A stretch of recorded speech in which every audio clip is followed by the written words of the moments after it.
My name is Laird Klingler. I'm a librarian with the Cornish Historical Society. This date is October 20th, 2016. We're at the home of Dale and Judy Rook, and we're here to interview Judy and as a lifelong resident of Cornish, and we'll have questions also for Dale. And this film is being produced and directed by Billy Scharf.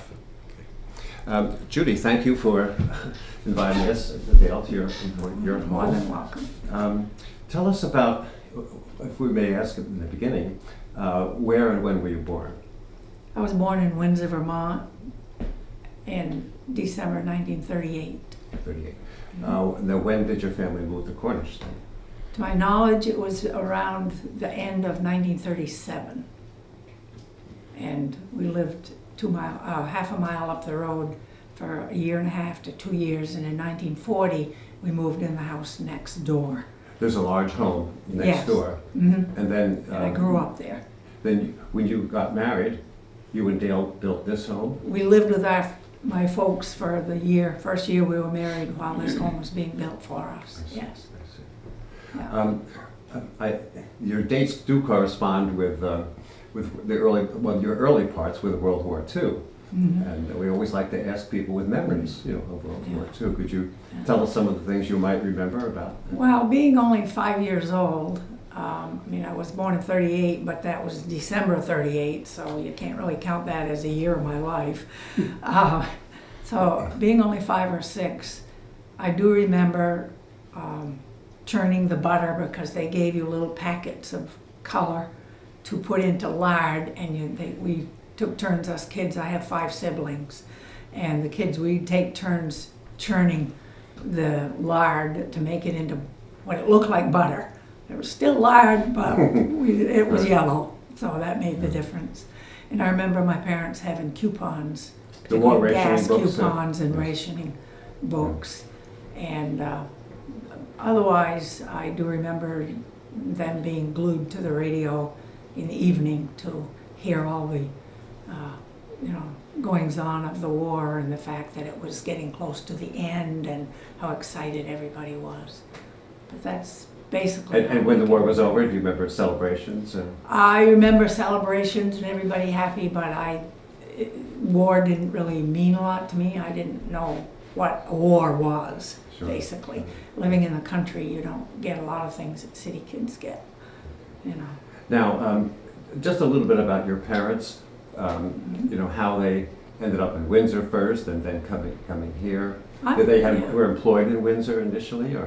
No, I'm not sure how they ended up in Windsor. I think my father did work at Cone Automatic for a short period of time, and from there we were only in Windsor a couple of years, if that. And then when we moved to Cornish, he ended up working in Jones and Lamson Machine Company in Springfield, Vermont. Oh. And that's where he was working when he passed away. And I actually worked for a short period of time at Jones and Lamson myself when I got older. Yeah. Oh, really? Mm-hmm. Yeah. What was the reason to move out of Windsor to come here then? Just to have your own home, maybe? Yeah, I don't know. Well, Interesting, yeah. They already had 3 children when they moved over here, and it was a better place to raise children was in the country than in town, which is where they lived. Now, you're very unique in the sense that you have attended one-room schoolhouses. Mm-hmm. So I'd like you to talk about your experiences there and start with the first one-room schoolhouse that you went to. The first school was a half a mile up the road, around the corner. It was called City School. So I always thought, ooh, that's great, I live in the city. But I didn't. And it was just the one room with a wood stove in the, I think it was in the front of the room. And in the back, there was a door, and if you went through the door, you had to go up a hallway because the school was built up against a bank, which was quite a steep bank. So they made a hall passageway upwards to the outhouses. Oh. The boys was on there any one running side. water, by the way? No. No. The water, the older boys, the 4th graders, would go across the road down over the bank. There was a spring, and they would go down there every morning and bring up a bucket of water. And we had a ceramic jug on a stand, and a basin that teacher would put water in the basin, and when you come down from the bathroom, you had to wash your hands. But we all washed our hands in the same water. It was never changed. It was never changed, but, and a lot of times kids didn't come to school all that clean because in summers, everybody ran out of water. I know we did. We didn't have water in the summertime. And sometimes it didn't come back until, October. So we were in school with just sponge baths, or we'd run down to the brook with a washcloth, and that's how we got our baths, was just go down to the brook. Yeah. But the ceramic jug was for drinking water. And How about in the wintertime with the furnace? Now, who was responsible for the wood? I don't know who brought the wood to us, but the teacher was responsible for that? it. She'd have the fourth grade boys go in the shed and bring the wood out and put it by the stove. And then she would manage the stove. How did you react when you were in the younger group, being in the same classroom with older students? It was fine. There wasn't much difference being in one room. You were all like classmates.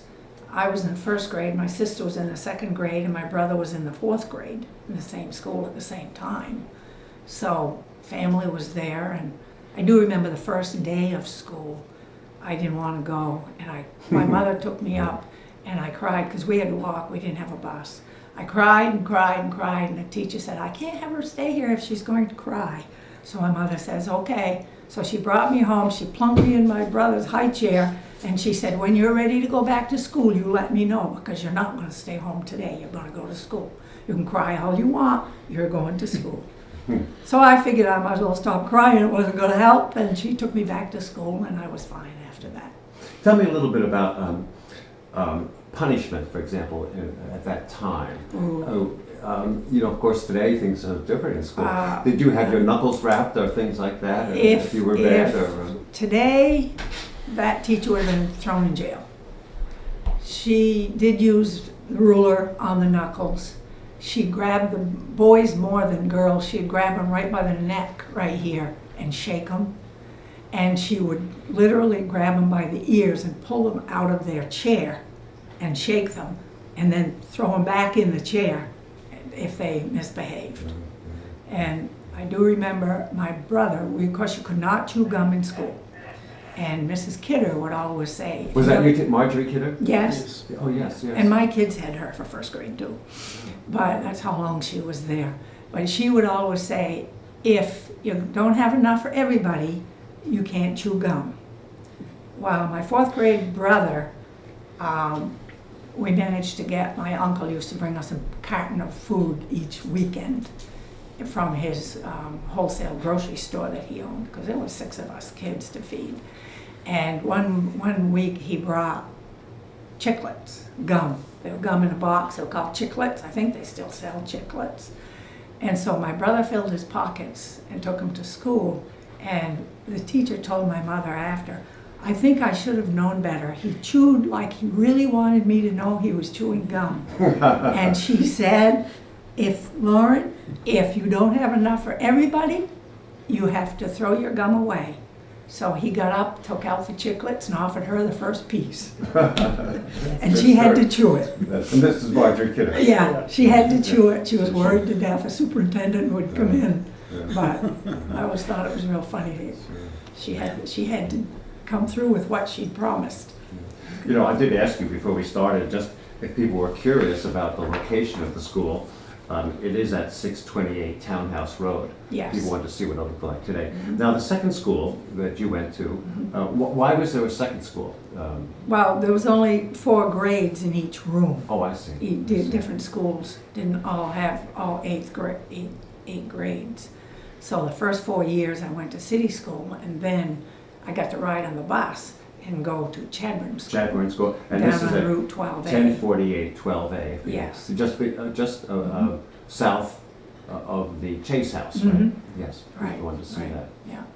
And that was pretty much the same. We had a 2-holer in the back of the room and the wood stove in the front of the room. And some of the kids were pretty wild. I remember one day she got real mad at one kid and shook him by the ears, and he didn't like it, and he picked up the poker to the stove and Ooh. threatened to wrap it around her throat. Do you remember the name of the teacher? Mrs. Murdo. Sorry. Mrs. Murdo. Yeah. Yeah. So then you, that was like 4th through 8th, right? Yeah. Yeah. Yeah. Well, actually, there was 1st to 4th at city school, but when I got in the 4th grade, I stayed back a year. And so I was really upset to think all my classmates were going to go to Chadbourne School, and I couldn't. But that year, there were so many kids coming in the 1st and 2nd grade, there was no longer any room at at that school. So the 4th graders got to go to Chadbourne School. I see. So I got to go with my friends. And so I was there from 4th to 8th grade. And there was a bus then to take you to Yeah, that school? we had a bus. And then after that, then when you graduated, then I think you mentioned before you had one common graduation. Yes, we had a graduation for the 8th graders at the Cornish Town Hall, but it was only the 8th graders on this end of town. We didn't have 8th grade graduation with the kids in the flat area. They had their own graduation. Yeah, because it was, when I graduated in 8th grade, there were 7 of us. And then you went to Windsor High School. I went to Windsor High. Now, this is where you met your husband, right? This is where I met Dale. Freshman year, my girlfriends that I graduated with, we were scared to death and stuck together pretty much, because we went from a class of 7 in the class to 125 or whatever it was. So it was quite a daunting task for us to even, try to fit in. And each of us picked out the guy we liked the looks of. And in my freshman year, I had picked out Dale. Wow. So we actually went together almost 9 years when you figure we didn't get married till 21, and we were, yeah. So. Did you then work after high school before you got married? I worked a couple summers while I was in high school. I worked up to Dartmouth Hitchcock in a little cafeteria they had there, and I worked nights. And that was mostly in the summertime. In the winter, I worked as a babysitter right in Windsor, and I got out of school a half an hour early to walk over to the place where I had to babysit, because the mother of the family worked from 3 to 11 shift down at Combs, so I did do that. Now, you told me before that there was a cottage industry not far from you here. Oh, cheese wrapping. Cheese? I did do that. Was that Yeah. after high school or before or during? Actually, it was more after, I think. So this was a cottage industry on Townhouse I Road? worked there. Yeah. Yes, right around the corner, the White House. And what was it called? Do you remember? Green Mountain Cheese Factory, something like that. It wasn't really a factory. We were in a little shed room off the garage, and it was just 2 of us, Teeny Rock and myself. And we had 40-pound blocks of cheese, and she'd cut it into 1-pound bars, 4-ounce bars, 8-ounce bars, and we had to wrap it, wax it, and re-wrap it with labels. I got pretty good at it. I could do 12 dozen an hour. And so there was this type of cottage industry here. So it was, Yeah, small, yeah. Now, you did get married when you were 21. Did you enter the service then, Dale, or when? I entered the service when I, just a couple months after I graduated, October of '57. I went in the service. I didn't want to wait for draft, because usually most guys. What years were they? My active service was '57 to '60. That was a peaceful time, wasn't it? Yeah. Yes. Fortunately, yes. Yes. Yes. So we waited until So-called he came. anyway. We waited until he came home. So then you got married. Yeah, we got married in, he came home July, we- and I was working at Jones and Lamson at the time, and I got laid off the day before he was due home. So I got the whole summer to spend with him, and then he said, well, we'll get married the first Saturday of October. And I looked at the calendar and I says, oh, that's October 1st. He says, oh, darn, I thought it was later than that. So it's been 56 years this year. Now, how many children did you have? We have 4, 4? 2 boys, 2 girls. Now, your children would have gone to the consolidated school. Yes. Now, in reading the history, there was quite a lot of controversy about whether we should have a consolidated school as opposed the one-room schoolhouses. Do you remember anything about the debate that took place well, at the time? Or, I don't recall that there was that much No? contention about it. The one-room schools obviously were getting more dilapidated all the time, and the busing was always a problem. And we had the Cornish Fair actually started as a penny jamboree, and that money was to hire an architect to draw up the new school. That's how the Cornish Fair started. So, and it went from there. Now, your children, having attended the consolidated school, can you make some comparisons between their experiences at a consolidated school and yours at the one-room schoolhouses? Basically, there is no comparison. The one-room school is a one-room school with a wood stove and an outhouse. The consolidated school is several rooms with each grade in one room, not 4 grades in one room with one teacher. They didn't do that anymore. You get 1 grade, 1 teacher, and a paraprofessional or an aide. And our teacher, she had to deal with all 4 classes. So it doesn't sound as if you were sorry to see the end of the one-room schoolhouse. Well, by then I was out of there, so it really didn't matter. The only thing I did kind of regret was in Chadbourne School, she had 4th to 8th, and I got geography, 5th grade geography for 4 years. Because she'd teach the whole class out of the same geography book. And then some of the history books and things. It would be the whole room, not class. So the only thing we got class-wise was the English and math. You get class-specific. More opportunities, of course, in the consolidated school. Yeah. Now, at that point, then you raised your family. Can you tell me, you worked all the time, I think, right? Pretty much, yeah. I did. The employment positions that you've I held? did. Well, even when I was, after we had children, I was still working for the cheese, wrapping cheese. And I worked 3 to 11 at night, or 3 till midnight, or 3 to 1 a.m., depending on when we got the cheese done for the orders that he had. And there was a nurse in Windsor that lived in Meriden, because the cheese wrapper by then had moved from around the corner here to Meriden. And so she would pick me up and take me to work. Dale would get the babysitter, because he would go to work, and she would pick me up, and then my boss actually would bring me home at night when we got done, and then he would take my babysitter home. Oh. So that's, yeah. And then from there, I went to a place in Lebanon called Sports Place. What was the name of it? It was a place that made Parkers and winter clothes and this kind of thing.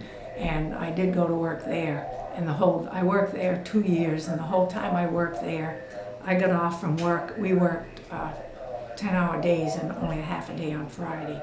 So when I got off on Friday, every single Friday, I would go up to Hitchcock and go in and apply for a job every Friday, until finally they got sick of seeing me and they gave me a job in the laboratory. I could have had a job first time I went if I wanted to do house cleaning, that kind of thing, and I didn't. I wanted to work in the lab, and that's where I ended up getting my job, and that's where I retired from, was Dartmouth Hitchcock. So how many years did you work there then? 21. 21 years. Yeah. Now, Dale, I know also you were a guard at the prison, in Windsor. I'd like you to tell us about your experiences, and also in particular about the time of the riot. When the prisoners took over the prison. I started work there in October of '60. I was interviewed by Colonel Ferguson, who was the warden at the time, very strict man.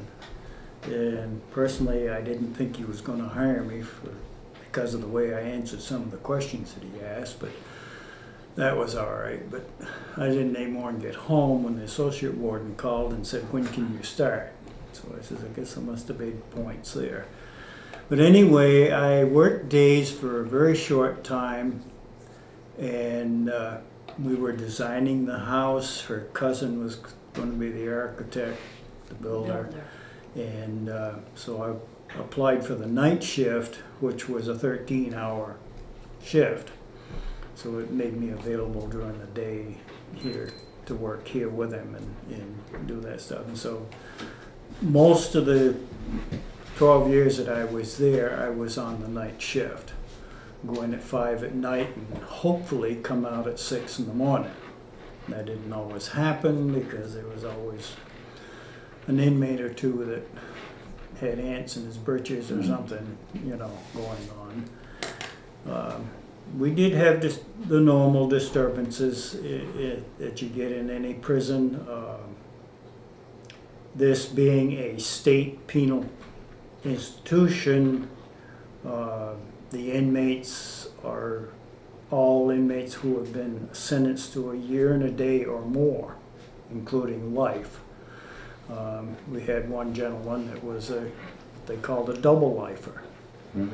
And he did get a pardon while I was there actually, and went to Burlington and did very well. He was, of course, under government control and everything, but it worked out. Occasionally we would have uprisings. There was one situation where there was a few inmates that, for whatever reason, I never knew, but they got up on the industry building roof and refused to come down. And so we let them amble around and holler and yell and do whatever they want to do for a while. And of course we had the whole institution surrounded. That made the news. I mean, It made the news, and finally the warden says, let's call the fire department and have them bring in their tower. So we brought the tower in, we set it up, and he says, hose them down. Well, this was in the winter time. So needless to say, after they got soaking wet and their clothes started to freeze, they decided that it was best to end this little deal and come down. Another incident that took place,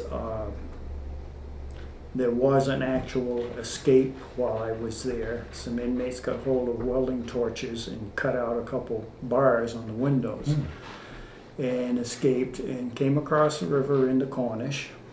And unknown to them, they were right up near where the captain, Clarence Bortree, lived. He was our captain. They were right around his place. And it didn't take too long before they were back in a secure cell. Those were the ones they actually found in Fitch's barn. They were in The Fitch's. Fitch barn? Yep, they were in the Fitch barn, okay. and right across the road where the stores live now is where Clarence Bortree lived at the time, our captain. So it was a big surprise to them to be that close. When you say our captain, The captain of the guard. We have a warden, associate warden, and you have a captain, and you have lieutenants. On nights, we had a lieutenant. I was a sergeant of the guard. I see. You know, Okay. so you had your chain of command, just like you do in the service or anything else. And most of my time there, I was a sergeant on the night shift, which wasn't too awful bad until things went sour, and then of course you had to walk right into it, a lot of it. But fortunately, I had a lot of respect for most of the inmates. And one situation in particular, an inmate who we called a semi-inmate, if you will, he was a semi-trustee. He was out in the evening, out of his cell, and he would go between all the different cells. Somebody had a book they wanted to give to somebody else, or he'd take it down to them. Or if they needed something extra or whatever it was, he did the errands and things like that. And he was a very nice guy. Did anything you asked him to do. Well, anyway, he came up to the guard room, top of the stairs, and rang the bell, and I says, what do you want? He says, we got problems down here. He says, I can't stay here. I says, okay, you've done all you need to do. I'll see you later. So I got hold of the lieutenant and told him that something's going on down in B and C block. And the lieutenant decided it was up to me to go down and find out what it was. So I went down not knowing what I was going to walk into. It was very quiet. I went down the second tier of the B block, and then you got C block, and in between the two was a hallway on each tier, and this inmate was standing in there. And he motioned to me and he whispered to me that some of the guys had gotten out of their cells somehow. And I says, okay. So I went around and I see a couple on the tier, and I just said, hey guys, go back into your cells.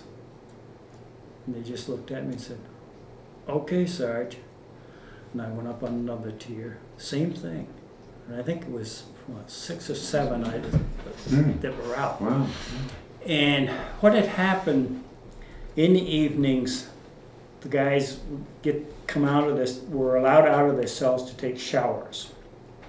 And then they were to go back to the cells and close the doors. Well, these guys didn't close the doors tight, so they weren't locked. And the guards that were doing the shower situation didn't do their job, basically. They didn't make sure that everything was secure. But anyway, I walked around and found the guys, and I checked the doors, and I had the master key. I could go to the end of the cell and just open the door, and it shows me all the locks. And I went down through, and I said, you guys comfortable now? Yes, sir, Sarge, we are. No more problem whatsoever. So I went back up to the guard room. I told the lieutenant, Schaefer, who was on duty at the time, what I found, what I did, and I says, as far as I'm concerned, I'm not going to write up a report. I will talk to these guys privately and tell them, And I went down a little while later, walked around, told the guys, I decided I'm not going to write a report. You were kind enough to go in when I asked you to go in. You shut your door and it's secured. And that was it. You gain respect that way. This paid off. Again, this paid off. I couldn't tell you the time element, but there was another time where in the upper floor of the industry building, there was an area that some of the guys made brooms, believe it or not. And the area was also used as a rec hall. So in the evening, the inmates could go up, and play games and stuff. Well, one night, when the time was over, there was another officer, an elderly man, and myself still in the hall, and it was time for everybody to go in.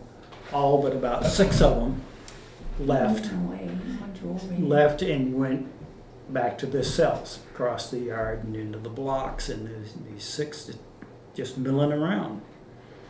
And I says, let's go, guys. And they didn't budge. Well, one inmate, one that had been out of his cell previously that I'd mentioned, he looked at me and he looked over at the other inmates. He says, come on, guys, it's time to go in. And they looked at him and they went all down the stairs and across the yard. That was the respect. Good. Well, when did the prison close? The prison closed in 1975. 75. Yeah, 75. I finished my work there in 72. I knew it was coming to a close. You anticipated that. Yeah.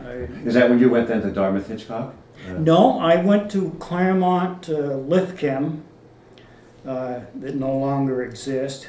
And believe it or not, I went from a prison guard to a chemist and mixed chemicals for a printing situation where they did test printing and stuff like that. It was for an outfit out of Connecticut, and I was there like 2.5, maybe 3 years. And I've always associated you with it being security at the hospital. Well, I went from there. I quit the prison in 72, and in 76 I went to Hitchcock and got a job up there on the security force, and there was just 2 of us on daily security. Were you able to go to work together? We were. We did drive Yeah. together to Drive together, work for Yeah. years. Good. Yeah, even at lunch we Yeah. met Yeah. and That's always had nice. lunch Yeah. together. Yeah. You know, Dale talking about experiences in Windsor, both of you have had extensive experiences in Windsor. Talk a little bit, Judy, for you first, about the Windsor you knew compared to the Windsor that you see today. Well, it's really not changed a whole lot. And yes, there's a few buildings that, I know the bank that my mother used to go to is not there anymore, and there's something else. And there's a few things that have changed as far as buildings being torn down and something else put in its place. But other than that, as far Well, as I certainly the know. employment situation has changed. I mean, Oh, I'm and sure. shopping too. I'm I mean, sure. you know. I mean, Dale would know a lot more about that because he lived in Windsor. I didn't. Okay. And in fact, when I was young, if we got to get a chance to ride to Windsor, that was a big treat because we very seldom got to go anywhere in the car. And Windsor was the When town we were you went young. to, right? That was a town, yeah. Yeah. That and Hawkins Greenhouse to get tomatoes. Okay. Tomato Well, then plants. Dale, But, I mean, yeah. from what I've read, and you have more first-hand knowledge, I mean, there's been a drastic change in Windsor. over the Physically, years. yes, there has. Yeah. That part. The many things. I moved into the village when I was in the second grade. We used to live on the west side of Windsor, way up. What is the village when you say? Well, the village of Windsor Oh, itself. I see. But I lived three miles outside the village Oh, when I went okay. until the second grade, and there were two movie theaters. One was right near where the Windsor Diner is now. In fact, in back of the Windsor Diner was a big house, and that's where we lived the first year that we moved into And there was the a village. theater just to the side of it? The brick building on the north side of the north end of the diner, that brick building there. The parking lot behind it was where the movie theater itself was, but it was attached to that brick building there. There was an auto store in the one corner of it. There was a tailor shop in another corner of it. There was a beauty parlor upstairs, and I think there was a couple of apartments upstairs. Today it's empty. Where the corner, the empty building that's on the corner of River and Main right now, when I was a small kid, there was a church there that had been destroyed by the '38 hurricane, and they never cleaned it up. That empty spot next to the Boston, the coffee shop? Right on the corner across from Mascoma Bank? No, you know, River Street that goes down to the river, right on that corner toward the Okay. diner. Okay. Is that, it's, well, First Nationals built it. They moved from where the Yeah, bank it was is a on the main street, they moved over there. Where was the second movie theater then? The second movie theater is where the historic park is, on the corner of Depot and Main. The Oh. veteran Yeah. Where the soldier soldier is. there. Veteran, yeah, the veteran Yeah, There park. was a movie theater That there. was the movie That was- theater yeah. that was used the most. Yeah, that was right in, we Yeah. went to a lot of Well, we- westerns there. We went, yeah. Every He Saturday. used to meet me when we were going together. He would meet me inside the theater so that he didn't have to pay my 12-cent fare. And of course, you must remember too when the station was used as a railroad station. Oh, yes. Oh, yeah, yeah. Oh, and the steam That was fun. locomotives coming in and everything, yeah. Yeah. And then where Goodyear was, there used to be two big water towers. And we'd watch the locomotives pull in there and Oh. fill up with water. And it was always fun in the wintertime because as they're filling up, water splashing on the rails. And they get ready to take off and those wheels are spinning and spinning and spinning and they're moving an Nice. inch at a time until the guy Yeah. throws a little sand down and then it gets it going, you know, and it was fun to watch. The locomotives I really enjoyed. I can remember my grandfather when he'd come up from Springfield, he'd hear that locomotive whistle and boy, he'd rush right out of the house because it was a place where you could look right down where the towers were. And he'd watch the trains. He loved to watch the locomotives. And then when they come into the diesel, we all lost it. We just, that's no more fun. When I went Many to, more trains than that, then, of course, than There now, was, yeah. yes, trains were Oh, used yeah. a whole lot more. You didn't see the semis on the road that you see today. Sure. Yeah. By a long shot. They hadn't been developed that well. You know, the trains were still good, and as far as I'm concerned, the trains are still a valuable Yes. means of transportation. Let's move on now to when you later on in your life. Of course, you raised your family. Now, both of you have been very, very active in the community. Judy, let's start with you. Tell us about. Of course, we know you for Bone Builders Oh, in yeah. town, Yeah. but tell us. Still have and I that. know the Historical Society. You, We were and charter every members. time I go to vote, I have to register with you. Yeah, we're ballot Well, clerks. and tell we us still about some are. of your activities, in the town. I know you've done a Well, lot. we're both in the Cornish Rescue Squad. I was in from Charter members. members of that. We started it, helped get it started, and took all the training, and I was in that from '74 to 1999. And we belong to the Good Sam Club, which is a camper RV outfit, and we use our camper weekends going with, our group. When I was younger, I was in 4-H, and I was in volunteer programs, fire training. There was a time when there was not enough men in town, so there was 5 of us women that were trained in fire level 1. We went in the burning houses with the gas masks and the whole deal and learned. And I remember the first fire call I went on. I was working I worked at the lobster trap company up the road. You did. worked Where the there. Korea barn is then. Across. Yeah, across the road, the big house, brick house, Brick yes. Yes. Yeah, I worked there, lobster trap, making traps. And so we had a fire call, and it was a brush fire on a center road. Well, my boss, which was Randall Kenyon, said, "Come on, Judy, let's go," because he was in the fire department also. So I said, "Okay." So we went out, and we went and got the fire truck, and we drove out the center road, and he drove the truck and he ran the pump. I had to do everything else. I am in boots way too big, a coat that went almost to my ankles, which weighed a ton, the fire hat, the whole deal. The fire is up a bank on the top of the hill. And he said, "Grab that hose." So I grabbed the hose, and I'm pulling the hose off the reel by myself, hauling it up that hill. And just before I got to the fire, he turned the water on. Well, I don't know why I didn't end up face first in the flames, because when they turn that water on, those hoses, there's a lot of force. Yes. And I was the only one holding the hose. So that was my first experience. This was on Center Road, the fire? Yes, yeah. So I basically was on my own. Well, I know Bone Builders. I mean, you've done a lot Yeah. for the Bone Builders. So. Yeah, we 12 years. 12, Is it 12 years? 12th, 12 13th year, 12th year of doing the bone building class twice a week, which is great for the older generation of people. If you've got arthritis, or if you don't have arthritis, it's good. There's a lot of people in town that really should be coming to the bone class that just have a hard time making that commitment. It's twice a week, and it's 8:30 in the morning. So once you retire, most people don't get up that early. Well, I do. And it's been very beneficial for me. I'm as agile as any 45 or 50-year-old. I can do anything, and I credit the bone building class. I had to take training to do that. It's not just a whim that I decided to do.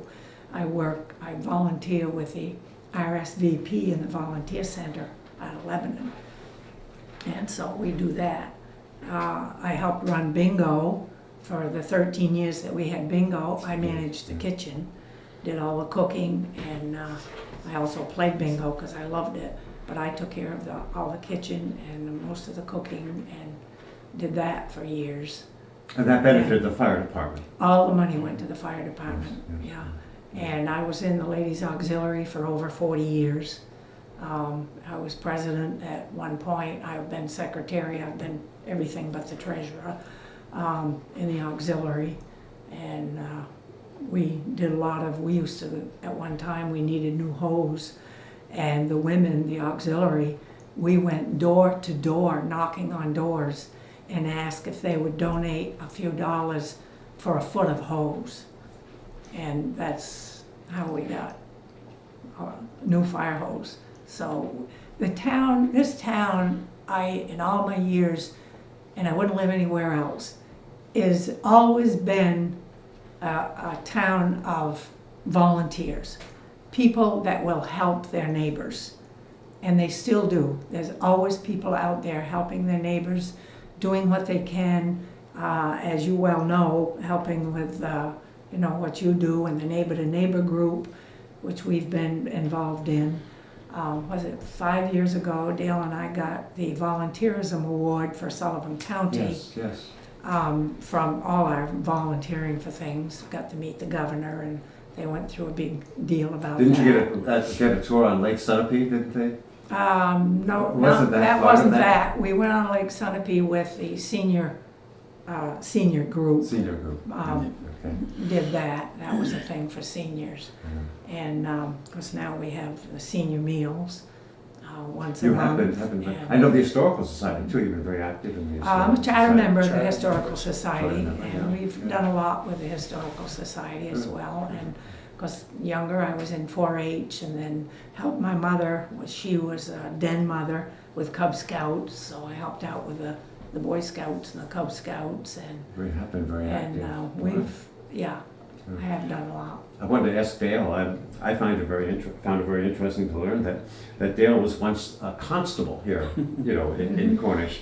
That's what they called him, constable. And, at that time, I think you said before, well, you talk more about it, but that there were only two constables, and that was the police force in Cornish, right?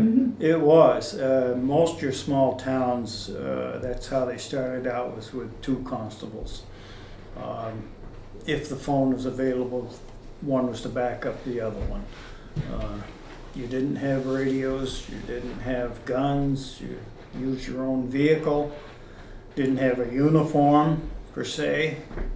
The only time you went anywhere is when somebody called you on the phone and said there's an accident somewhere or there's some problem going on. And you go investigate and do what you can do. And a lot of times it means scrambling around looking for a telephone so you can call a wrecker or call the state police, or you didn't have ambulances and stuff like that traveling out. So it was. You had your own equipment, actually. Your Yeah, own you vehicle. were on your own. Yeah. And a few No years guns. later, it begun to pick up, and towns begun to see that, hey, we need to do a little bit How long more. did you serve as a constable? Only 4 years. 4 years? Yeah, because I was being begged by the fire department to join them.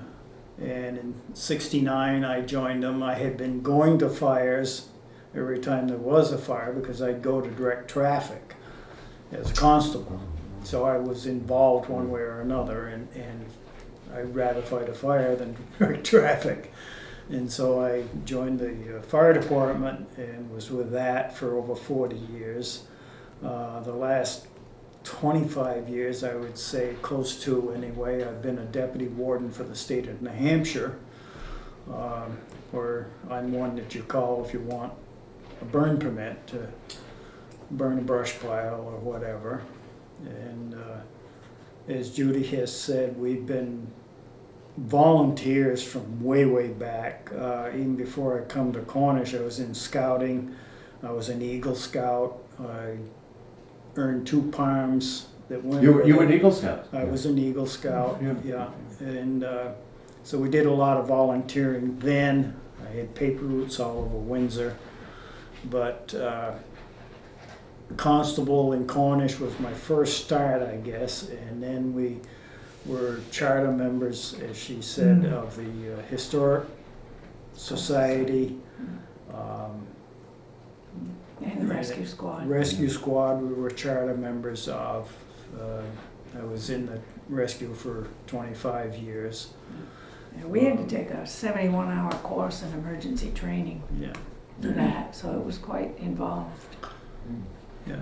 So most everything in town, we've been connected to one way or another.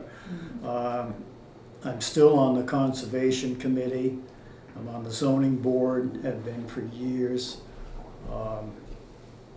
I know I worked with you on the Korea barn restoration. You were involved in Yeah, that. I Yes.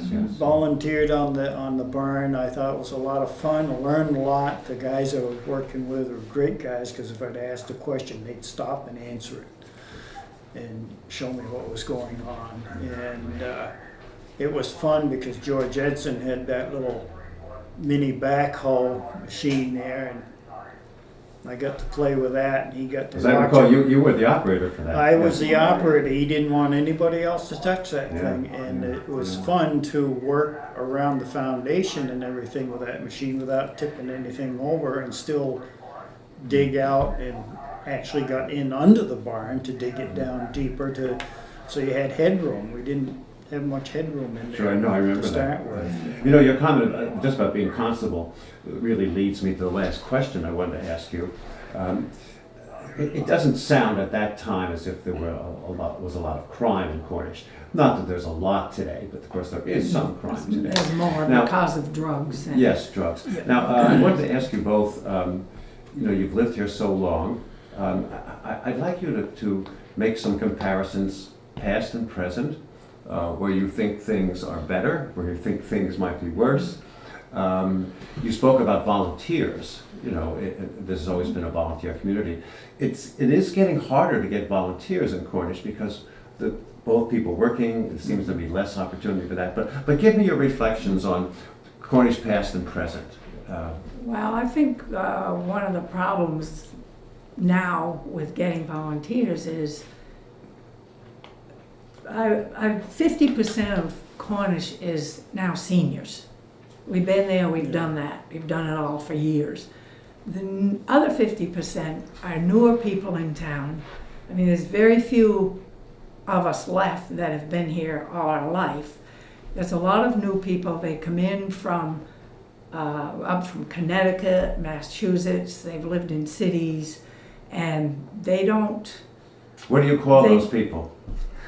Flatlanders. They're Downstairs? Flatlanders. When I first came here, that's what I said, what is a Flatlander? I said, you're a Flatlander. Anybody from somewhere else is a Is a flat. Flatlander. Okay. But Well, I'm it- sorry but- I'm sorry to interrupt you, but I couldn't. That's all miss right. that. No, that's all right. That's what they are. And they just have been brought up in a whole different realm than what we have living in the country all my life. And, you know, I just find that they don't like to get involved. A lot of people are like that. I mean, they'll go by and see something going on and they won't stop because they don't want to get involved. We, on the other hand, got involved in everything because it's our town. It's our neighbors. And if anybody needs help, we're going to be there to help them. It's our way. We're only hoping that when our turn comes, there's somebody out there to help us. You know, whether it will be or not, who knows. And we've basically brought our children up the same way. We have 4 children, and they're all workaholics. And when I've said that to a few people, they said, well, the apple doesn't fall far from the tree. Because we have always been, I wouldn't call us workaholics, but we've always been involved and done whatever we could do to help. And all our children are the same way. Oh, good. So they're great kids. Yeah. Dale, share some. I think that's our nature to be. But talk about you know, past and present, of course. Well, Yeah. when I came to Cornish, obviously your transportation was a lot slower, a lot less vehicles involved. I'm not going to say that Cornish was any better then than it is now. It all depends on how you want to look at it. Granted, drugs, what was drugs? That was medicine that you had to take, And aspirin was perhaps, drugs or back something of when I that was young. nature. Even alcohol, you know, if you had a beer, oh God, you're You really were- bad you were off. Today, it's a whole lot worse than you know. that. we could go along the road, you might find a soda can or something, but you didn't find all the beer bottles that you find and stuff No. that you got now. That's the other thing, the trash But on the sides of the roads. The population Doesn't come from hasn't Cornish changed. Population in Cornish hasn't changed. In fact, it's lesser now than it was when I moved to Cornish. I think there was, 1,750, 1,800 people or along in that neighborhood when I came to Cornish, and now it's like 1,620 or so, which is great. But as Judy said, it's an older generation. Obviously, the school shows that. And the other thing that we find that people are not having children like they used to. I mean, she's one of the 6 kids. My folks only had the 3, but a lot of families were 4, 5, 6. Now they're 1 or 2, and often a couple will wait until they're in their 30s before they even decide to have that 1 or 2. Yes. So, yeah, there's a big change in that respect. Traffic, unfortunately, we live on a state road, and from Windsor, it's the shortest route to Washington Street, and Claremont is right by here. And that's why we have such a tremendous amount of traffic. 50% of the vehicles that go by are Vermont registered vehicles. I don't blame them. That's the way we go too.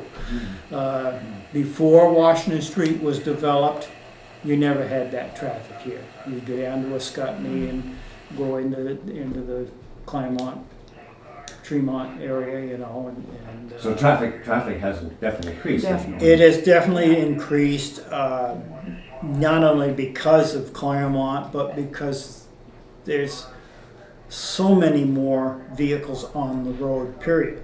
Well, families have 2 cars. Yeah. They didn't back when. We don't young. travel It was out one of car per Vermont or New family. Hampshire with our camper anymore because it's wall-to-wall traffic, particularly south. You know, I understand what you're saying, but if you were to ask a Flatlander, a Flatlander would say, "There's no traffic in Cornish," you know, because they're used to so much They're- more. They're you used know. to more. So that's my perspective. I Right. mean, I get annoyed when I think I have to stop at a red light. You know, you know, I just. Yeah. But it's different, you know. Well, listen, I It's think different. this has been a wonderful interview. Before we concluded, Billy, is there anything else that you would like to add, or that we haven't covered, or? No, we plan on being here the rest of our lives, and I wouldn't live anywhere else. And I think it's a great little town, and my only hope now is that we don't lose our school. We have so few children that it's costing us a lot, but you know what, I'll pay it, because if we lose our children out of town, we will become a ghost town. Properties will drop in value, because who's gonna buy a home in a town that has no schools?